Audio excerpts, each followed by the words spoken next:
가기사는 증시 각도기. 안녕하세요. 증시 나침반 안지원입니다. 네, 안녕하십니까. 각도기 각산전입니다. 네. 네. 팽팽했던 하루가 마감이 되었는데, 사실은 오늘 팽팽하면 안 되는 거였는데 굉장히 팽팽한 날이었습니다. 왜 팽팽하면 안 됐었죠? 중국 시장 지금 폭등했어요.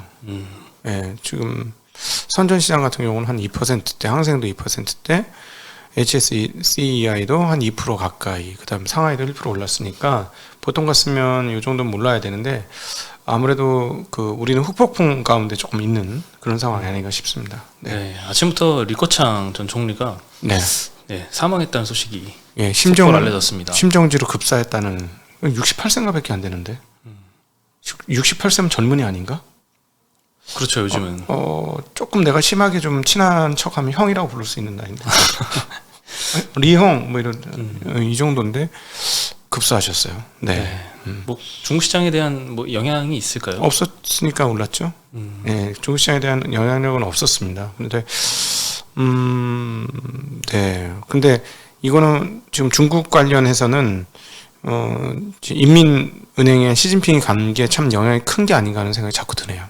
네. 네, 오늘 한국 시장이 좀 아쉬웠어요. 반등은 했는데 참 아쉽다. 코스피는 0.16%밖에 못 올랐고요. 코스닥은 0.6% 상승했습니다. 장중에 변동성이 엄청 심했어요. 양시장 다 막 1% 넘게 오르고 네. 코스닥 한때 2%도 넘게 올랐었죠. 네, 근데 뭐 마이너스 갔다가 다시 올라왔다 또 네. 다시 내려왔다가 왔다 갔다 하면서 장 중에도 변동성이 좀 굉장히 큰 모습을 보였습니다. 네, 아마 장중에 처리해야 될 물량들이 계속 남아 있는 상황 아닌가 하는 생각은 좀 듭니다. 네. 오늘 조금 이따가 또 나오게 될 신용 잔고 비중 이런 것 좀 확인해 봐야 되는데 역시나 분위기 봐서는 16조 한번 봐야 되는 상황인가 아닌가. 17조 원대는 보고 있죠 지금. 지금 17.8까지 봤죠. 25일 기준으로. 네. 네, 요즘 뭐 하루 변동성도 굉장히 크고 왔다 갔다 하다 보니까 조금 올라가면 뭐 개인 매도하고 조금 떨어지면 매수하고 이런 움직임 반복하고 있는데 네. 수급도 뚜렷하지가 않아요. 매일 이제 외국인이나 기관이나 개인들이나 몇 천억 정도? 예전엔 조 단위 수급도 좀 많이 포착이 됐었잖아요. 순매수로. 가끔. 요즘은 뭐 거의 없는 것 같습니다. 네. 방향성을 한쪽으로 잡기가 참 애매한 것 같아요. 네. 이제 반등을 좀 세게 할 거다라 이제 바닥이다라고 하기도 조금 애매하고. 네.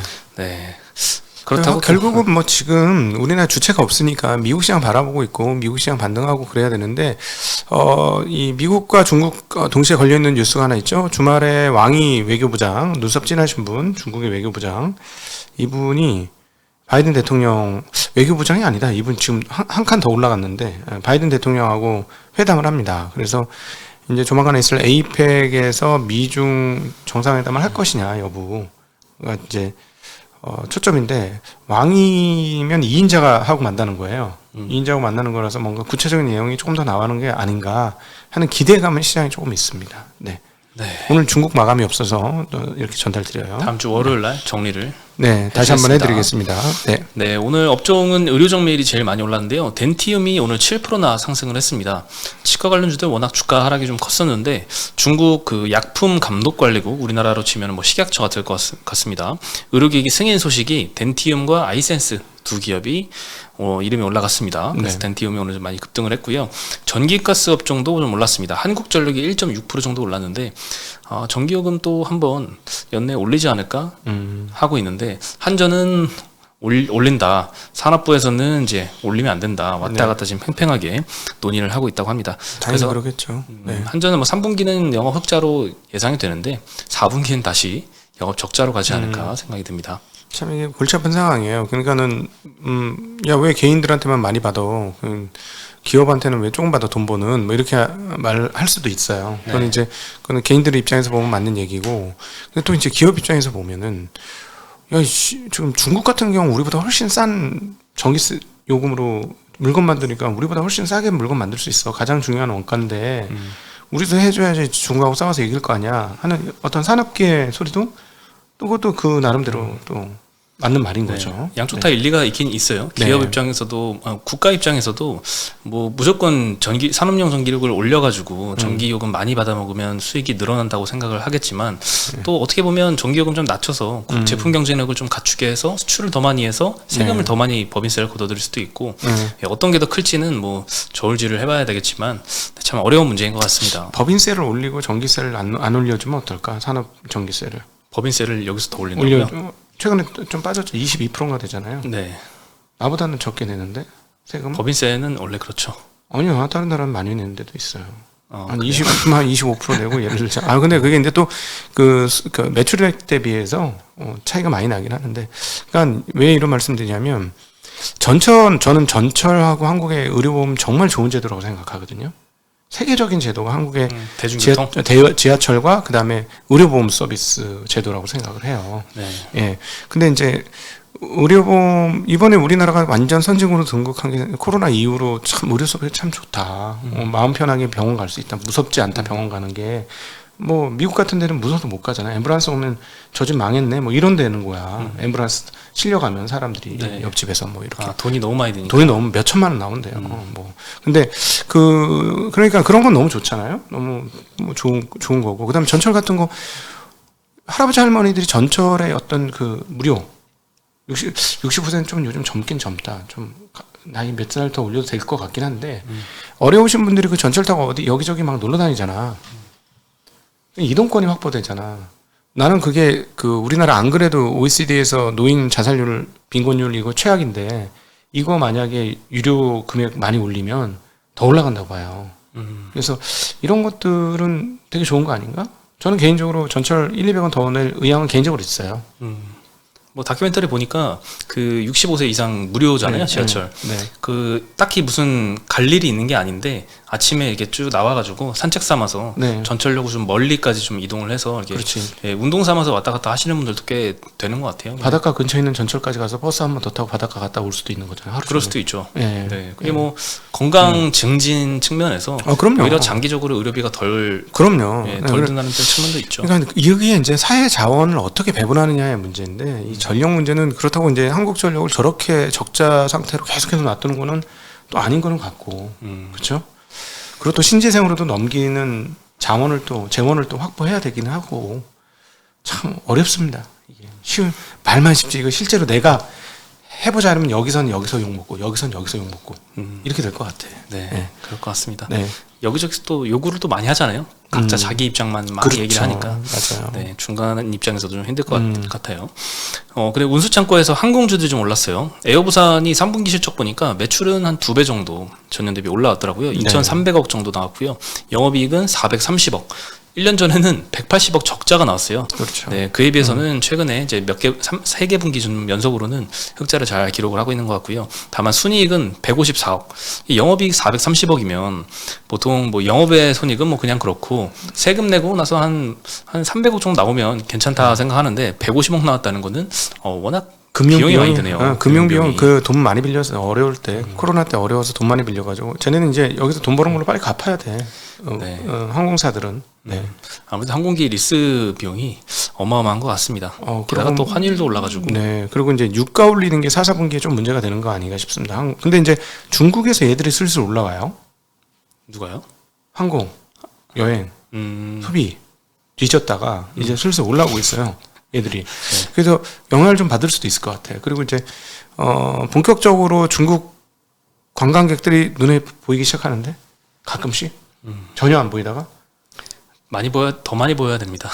이제 시작이니까 이제 뭐 한꺼번에 되겠어요. 근데 어쨌든 보이기 시작합니다. 네. 네, 중국도 빨리 경제 회복이 돼야지 우리도 좀 좋은 영향을 받을 텐데. 그럼요. 네. 많이 눌러 있습니다. 지금 중국 소비주들.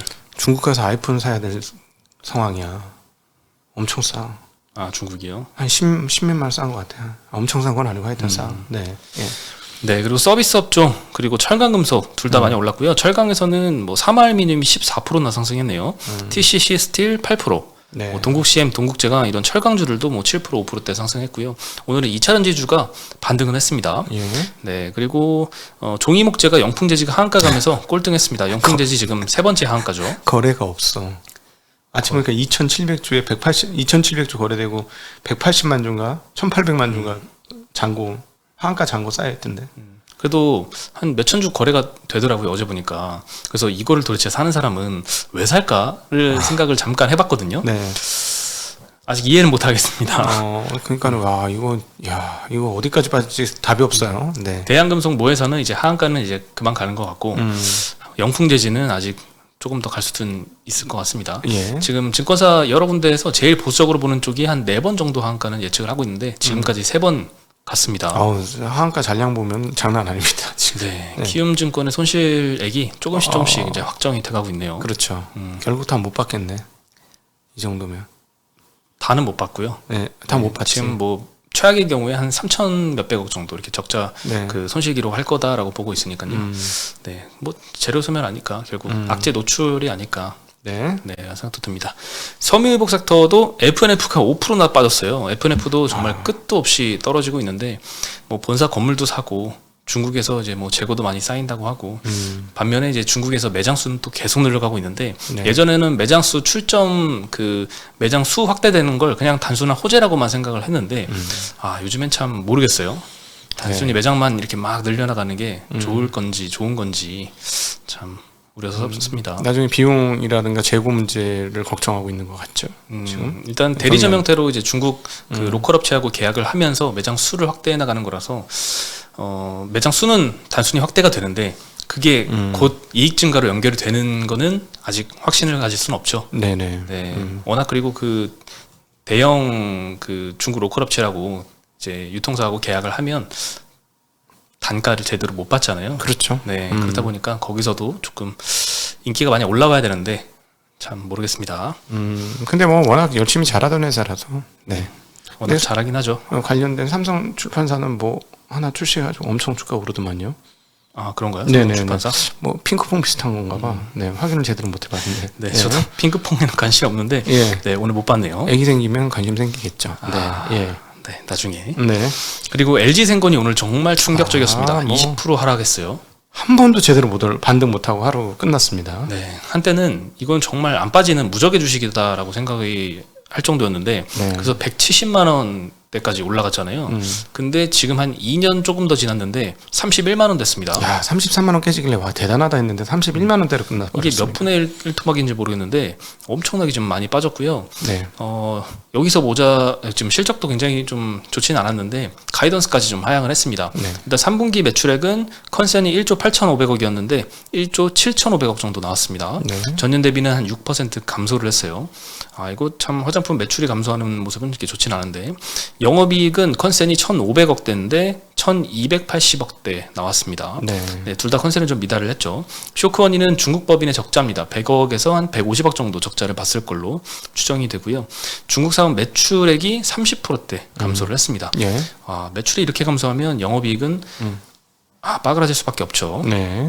네. 네, 중국인들의 화장품 수요가 뭐 미국도 마찬가지고 국내도 마찬가지고 인디 브랜드가 좀 많이 올라오면서 예전에 고가 브랜드로 포지셔닝했던 이 LG나 이 아모레퍼시픽 같은 경우에는 좀 힘든 상황인 것 같고 그 고가에 안 사주니까 당연히 이제 리브랜딩을 해서 좀 저가 마케팅 저가라고 하기엔 뭐 예전 제품보다는 좀 낮은 브랜드로 좀 다시 팔려고는 하는데 그러면 또 마진을 또 양보할 수밖에 없겠죠.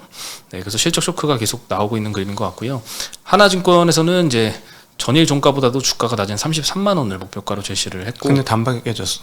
네, 그 목표가조차. 오늘 깨졌죠. 네. 네, 한화에서는 목표가가 70만 원이었는데 40만 원으로 내렸습니다.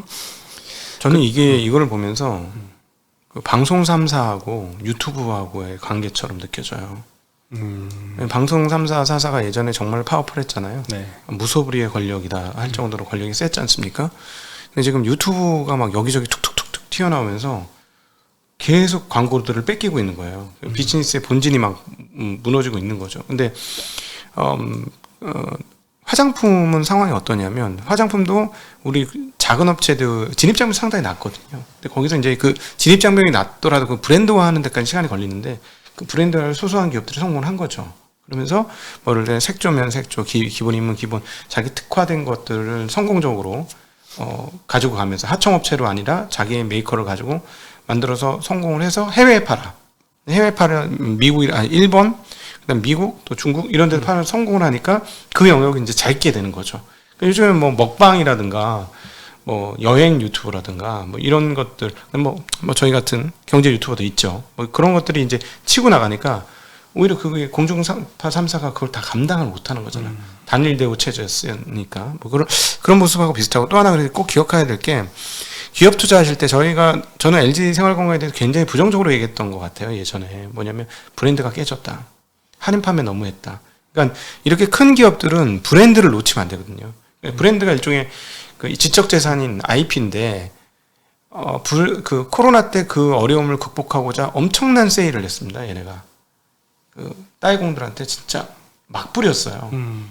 그래서 그렇게 되면 어떻게 옷하고 이거는 브랜드로 먹고 사는데 옷 그러잖아. 원가 10% 20%밖에 안 된다.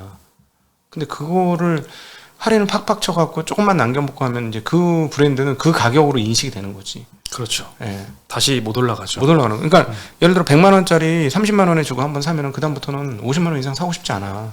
웬만해서는 그죠. 그러니까 그 화장품은 똑같아요. 제가 보기에는. 그러니까 그 브랜드 훼손이 너무 컸다. 결국은 그 루이비통 뭐 에르메스 이런 것들은 100년 역사를 통해서 자기 자리를 지켜왔기 때문에 그 브랜드력을 지키는 거잖아요. 브랜드력을 지키는 건 시간이 필요한데 그 브랜드력을 쌓는 시간을 쌓기 전에 이익에 흔들리면 브랜드가 무너집니다. 제가 보면 그런 것 같아요. 중국 소비주다 다 공통점을 갖고 있는 것 같아요. LG 생건도 마찬가지 케이스고 네. FNF도 좀 비슷한 케이스일 것 같습니다. 아니 FNF는 그래도 잘하는 거 아니야? 가격을 할인 치고 있나 지금 중국에서? 현지 유통사하고 이제 대리 계약을 하다 보면은 계속 단가는 내려갈 수밖에 없습니다. 네. 그래서 그 부분이 조금 우려스러운데 여전히 중국 사업은 계속 확장을 좀 공격적으로 좀 하고 있는 모습이고요. 네. 다만 이제 새로운 신규 브랜드를 계속 론칭을 하면서 고가 브랜드를 좀 놓치지 않으려는 시도는 계속 하고 있죠. 네. 네, 그리고 화장품 그 LG 생건이 매출액 전망도 낮췄습니다. 2023년에 매출 전망을 원래 7조 3천억 했었는데 6조 9천억으로 하향을 시켰습니다. 4천억 정도 낮췄고요. 영업이익 목표가 7,300억이었는데 4,700억으로 하향을 시켰습니다. 현재 예. 컨센서스가 5,800억으로 형성이 되어 있는데 4,700억이면 1,000억 이상 낮은 수치를 제시를 하면서 네. 앞으로도 좀 기대하기가 어렵겠다라는 생각이 들게 하죠. 네. 중국의 수요 회복이 좀 지연되고 있는 것 그리고 하반기에 마케팅과 구조조정 비용을 반영을 한 결과인 것 같습니다. 네. 오늘 LG생건이 20% 빠지면서 비슷한 포지셔닝인 아무래도 좀 걱정을 했었는데 오늘 1.3%밖에 안 빠졌습니다. 네. 자, 선방을 한 것 같고 화장품 업체들은 다 올해 중국 수출액을 보니까 1월부터 9월까지 누적으로도 전년 대비 41% 감소를 했습니다. 네.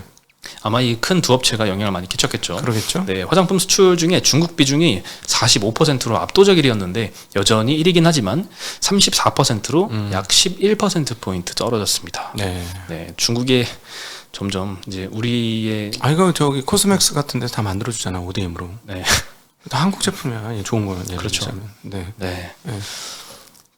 네, 그리고 엔터주 오늘 어느 정도 좀 반등은 했는데 어제 떨어진 거에 비해서는 많이 반등은 못했어요. 일단 네. 어제 좀 굉장히 마약 사건이 일파만파 좀 퍼지고 있는 이런 뉴스가 좀 많이 나왔는데요. 하이브에서도 뭐 BTS나 르세라핌 멤버가 좀 마약 사건에 연루됐다 이런 그 뭐 찌라시 같은 것들이 많이 돌았었거든요. 그래서 네. 어제 주가도 다른 엔터주를 다 빠졌지만 특히 하이브가 좀 많이 빠졌어요. 10% 이상 빠졌었거든요. 근데 네. 거기에 대해서 하이브가 아니다라고 반박을 했습니다.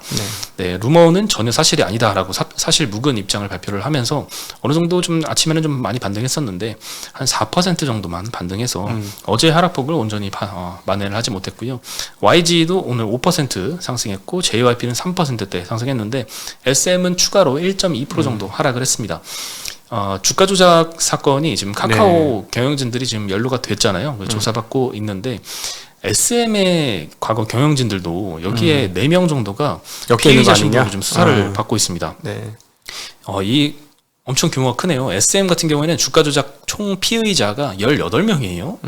네. 근데 이게 보통 이제 작은 그 골방에서 이제 트레이딩하는 이런 약간 그런 세력들이 아니라 네. 엄청 대기업의 경영진들이 다 이렇게 연루가 돼서 좀 충격적인 사건이고 이게 이제 다른 기업들의 지배 구조까지 영향을 주면서 카카오페이, 카카오뱅크 뭐 이런 일파만파예요, 진짜. 네, 점점 퍼지고 있죠. 그러니까 이거지. 그런 의혹이 아직 결정되지 않았는데 이런 의혹, 검찰 쪽은 이런 의혹이겠지. 저쪽에서 우리 적대적으로 가려고 하는데 좀 우리 그냥 혹시 생각이 있으시면은 좀 우리 회사 좋아지니까 투자 한번 해보시면 어때요? 이런 얘기를 했을 수도 있다라고 검찰은 보는 거 아닐까? 그러니까 소환을 했겠지.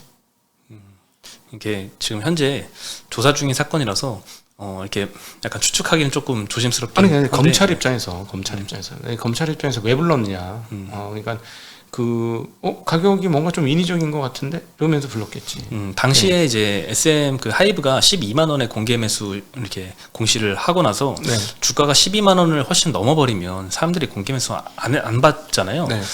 응하지 않으니까 그거를 이제 노리고 시세 조정을 했다는 혐의인데 그렇죠. 조금 이상했던 점은 그 당시에 이제 엄청난 규모로 매수세가 들어왔는데 여기에 대해서 지분 공시를 아무도 안 했거든요. 네네. 이게 참 이상하긴 했어요. 근데 우리 그래서 방송 찾아보면 있습니다. 이 얘기 나눴던 게. 네, 그래서 카카오 쪽에서 뭔가 한 게 아닌가? 근데 카카오에서 지분을 샀다면 공시를 해야 되는데 공시를 안 해서 카카오는 아닌가 싶어서 좀 의문스럽긴 했는데 네. 결국 카카오가 지금 맞다라고 검찰에서는 주장을 하고 있고 만약에 맞다면 그 공시를 하지 않은 것까지 네. 처벌을 같이 받지 않을까 네. 생각이 듭니다.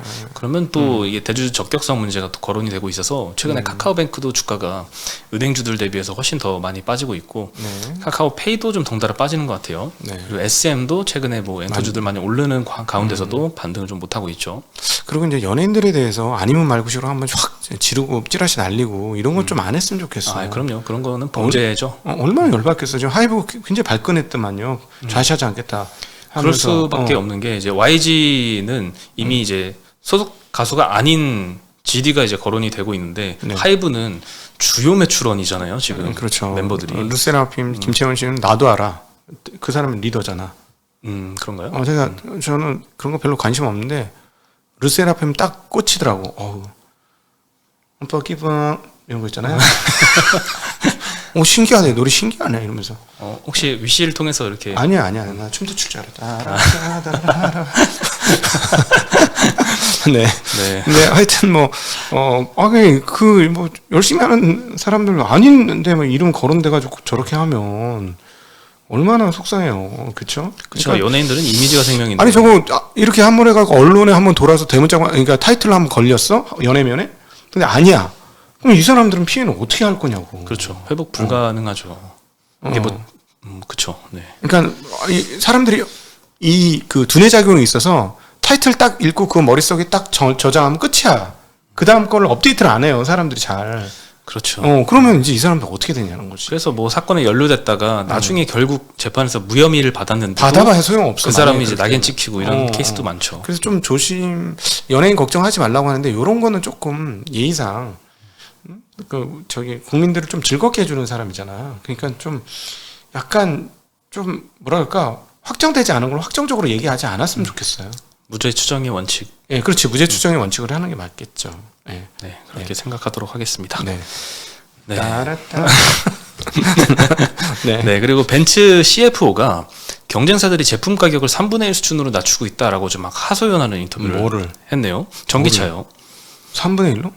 네. 아닐 텐데 그 정도는 이게 아마 중국 시장 얘기일 것 같은데 좀 굉장히 덤핑이 좀 심한가 봐요. 중국 시장에서는. 천몇백만 원짜리가 전기차 나왔어요. 네. 3분기 일단 벤츠 매출이 전년 대비 한 1%대 감소했고요. 영업이익은 7%대 감소했습니다. 48억 유로니까 뭐 여전히 돈 많이 벌긴 하는 것 같아요. 네네. 네, 근데 그 이유 설명회에서 이제 극심한 전기차의 경쟁 환경을 좀 언급을 하면서 전일 주가가 한 6% 가까이 하락을 했고 네. BMW는 3% 정도 하락을 했었습니다. 일부 업체들은 이제 생산비는 굉장히 높은데 그에 비해서 내연차보다도 더 싸게 전기차를 좀 팔고 있다. 이거는 뭐 지속 가능한 현상도 아니고 꽤나 지금 잔인하다라고 엄청 이렇게 CFO가 하소연을 막 틀어놨습니다. 네. 네. 그리고 전기차 수요들은 요즘 계속 거론이 되고 있는데 최근에 이제 LG 엔솔 컨콜에서도 이 GM이 이제 연말에 볼트 EV에 LFP 배터리 탑재하겠다고 언급을 했잖아요. 근데 네. 국내 배터리사도 열심히 LFP 준비는 하고 있는데 빨라야 26년도부터 아마 가능할 거기 때문에 그 전까지는 GM이 누구 걸 쓰려고 연말부터 이렇게 LFP를 탑재한다고 하나 네. 이거를 이제 중국 거를 갖다 쓰지 않을까라고 생각한 쪽이 최근에 좀 어제부터 좀 충격을 받고 이제 매도를 좀 하고 있는 것 같아요. 네, 그래서 좀 점점 이 IRA가 좀 무색해지는 게 아닌가 이런 우려들이 조금 생겨나고 있는 것 같습니다. 네. 그리고 현대기아차는 좀 슬픈 상황이 계속되고 있습니다. 어제 현대차 굉장한 호실적을 발표를 했고 네. 오늘 기아도 굉장히 호실적을 발표를 했습니다. 기아는 오늘 3분기가 컨센이 25조인데 25.5조 발표하면서 컨센 부합했고요. 영업이익은 2.8조 컨센이었는데 2.86조 나오면서 컨센보다 둘 다 소폭 상향한 실적을 발표를 했습니다. 영업이익은 전년 대비해서는 무려 뭐 기저효과가 있지만 270% 상승을 했고 1, 2, 3분기 누적으로도 그래도 100%나 증가했습니다. 굉장히 좀 돈을 잘 벌고 있습니다. 근데도 계속 피크아웃 논리 영향인지 계속 주가는 떨어지고 있고요. 뭐 아무래도 그 여러 번 이야기했듯이 자동차의 이 수요가 회복이 되는 수요가 조금 수요에 대한 우려를 덜어주는 게 좀 필요할 것 같은데 제일 이제 바로미터는 이제 금리가 아닐까 생각이 듭니다. 금리에 타격을 입고 있고 사실 너무너무 잘하고 있는데 엔화 약세도 사실 굉장히 큰 타격. 어제 엔화 약세로 삼성전기가 완전히 뭐 폭락을 했지 않습니까? 왜냐면은 같은 경쟁업체하고 똑같은 MLCC 그거 하나 팔아야 얼마나 남겠어. 근데 지금 엔화 약세가 원화 대비 순식간에 한 20-30% 이상 약세가 돼버리니까 20-30% 싸게 팔고 있던 거가 동률로 팔 수 있다는 계산이 나오잖아요. 네. 그러니까 아무래도 영업이익 반토막이 났습니다. 그러면서 이제 어제 폭락을 했고 자동차도 대표죠. 토요타가 현대 기아차보다 싸게 팔릴 수 있는 상황이 온 거잖아요. 어떤 식으로 보면. 그러니까 그런 것들이 계속 영향을 미치면서 정말 잘하고 있는데 주가가 안 돼. 세계적으로 지금 싼 가격이죠. 뭐 원래 싸긴 싸요. 포드, GM도 뭐 5배 언더예요. 5배하고 3배인가? 근데 얘네도 이제 3배쯤 되더라고. 이게 주가가. 말도 안 되게 싼데, 그렇고 또 하나 이제 아까 유럽 그 벤츠 얘기했는데요. 지금 난리예요, 유럽. 뭐냐면 중국 전기차에 속수무책으로 당하고 있어. 지금 중국 전기차가 이제 아마 올해 한 연간 기념으로 한 700~800만 대 만들어지겠죠. 근데 거기가 이제 안 팔리는 거야. 유럽에다 밀어내기를 하고 있죠. 그러니까 이런 얘기가 나오는 건데 문제는 뭐냐면 얘네는 그 가격에 못 만들어. 절대 못 만드는 거야. 중국 차값에 못 맞추는 거죠. 그래서 유럽에서 중국 전기차의 점유율이 막 올라가요. 그러니까 우르젤라 폰델라이어 뭐 저희 국방장관 있잖아요. 그 사람도 자꾸 그 사람이 사진이 올라오면서 뭐 맞겠다. 응? 이거는 안 되겠다. 그래서 유럽식 IRA법을 하겠다. 뭐 이런 식의 얘기 나오는데 유럽 그럼 어떻게 중국 발끈하지? 야, 니는 우리나라 와서 팔았잖아. 이렇게 되는 거야. 미국은 그래도 덜 팔아도 독일 자동차 회사가 가장 매출이 많았던 지역 중에 하나가 중국이거든요. 중국하고 지금 잘 지내요, 의외로. 독일은. 근데 자기네가 팔 때는 팔았는데 갑자기 준비 안 했던 전기차가 자기네 나라 와서 중국이 파니까 이건 안 돼 이러니까 이거 중국에서 너희는 우리한테 와서 팔잖아. 골 때리는 거죠. 왜냐하면 옛날에 뭐 전부 관용차들 뭐 아우디라든가 이런 거, 폭스바겐 이런 게 다 쫙 깔렸었거든요. 그리고 제일 먼저 폭스바겐 역사를 보면 70년대인가부터 해가지고 조인트 회사 만들어서 거기서부터 이렇게 그 엄청난 판매를 했던 거거든. 그러니까 참 그걸 보면 유럽 입장에서는 너 하지 마 이렇게 할 수도 없는 거고. 그러니까 유럽 입장에서는 되게 힘든 상황이에요. 그래서 제가 자주 말씀드리지만 중국의 전기차 그 경쟁력은 쉽게 볼 수는 없는 상황이다라고 말씀드릴 수 있을 것 같습니다. 네. 네. 그리고 현대차 기아는 가격이 좀 너무 비싸지 않나라는 생각이 계속 들어요. 어떤 게? 그 신차도 그렇고 중고차도 그렇고 일단 중고차도 그 이번 주 화요일부터 인증 중고차 판매를 시작을 했잖아요. 네. 그래서 그때 처음 보고 깜짝 놀래가지고 가격이 신차 가격이 막 94% 막 다 이러잖아요. 물론 이제 오래된 차들은 없지만 그래서 그런 것도 있지만 근데 오늘 모카 김한용 그 채널에서도 네. 거론을 해주더라고요. 좀 비싸다라고.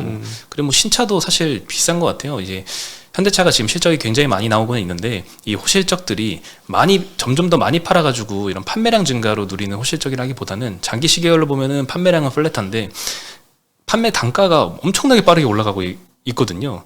네. 그래서 이게 과연 유지가 언제까지 가능할지에 대한 좀 의구심이 최근에 또 피크아웃 논리에 한 기여를 또 하지 않았나 하는 생각도 듭니다. 한국 사람들이 비싼 차 좋아하는데 어떻게 할 거야?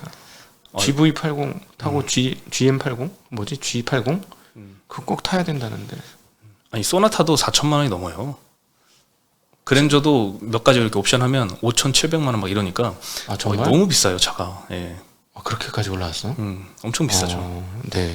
네, 코로나 이후로 이제 차를 옛날에는 그냥 가면 이제 있던 차 그냥 갖고 오는 거였는데 요즘에는 이제 예약을 걸어놔야 되잖아요. 네. 워낙 대기가 있다 보니까 그러면서 가격이 막 미친 듯이 올라갔어요. 네. 가격이 비싸군요. 너무 비쌉니다. 근데 차는 좋대요. 차는 좋죠. 차는 좋대요. 벤츠 타던 사람들이 G80 너무 좋다고. G90인가 80인가.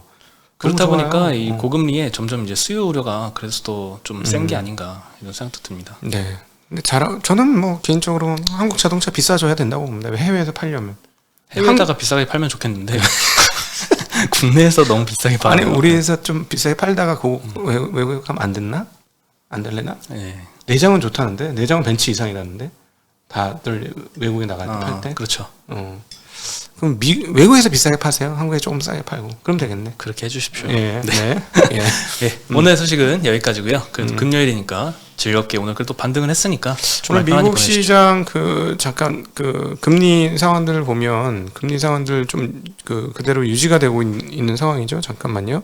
한번 더 확인합시다. 10년물 4.88로 안 떨어지네. 4.8에서. 그래도 5보단 낫잖아요. 5에서 조금 떨어졌잖아요. 애매하네 진짜. 야 이거 진짜 세다. 4.8 깨지고 내려가면 조금 편안해 할 것 같은데 그건 아니네요. 네. 예. 네. 네, 그러면 다음 주에 월요일에 인사드리겠습니다. 네, 안녕.